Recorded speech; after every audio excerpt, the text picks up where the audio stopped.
Binago ko tuloy ang kasaysayan ng wala lang. At hindi lang yon. Ikaw lang talagang dapat na makita ko ngayon. Pero nakita ko rin silang lahat dito. Kasaysayan? Ano ba yun? Bago kita sagutin, may gusto muna akong itanong sa'yo.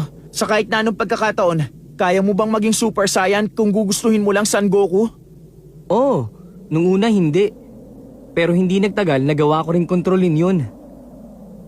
Pwede ba kitang pakiusapan na maging Super Saiyan ka ngayon? Huh? Nakikiusap ako sa'yo. Tingin mo ano kayang pinag-uusapan nila ni Papa?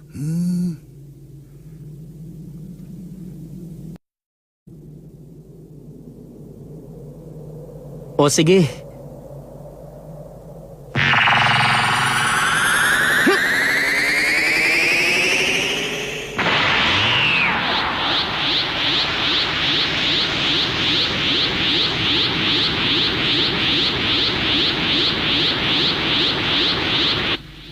Ano kayang nangyayari? May problema kaya? Bakit? Biglang naging Super Saiyan si Papa! Ha? Teka, ganyan pala ang Super Saiyan?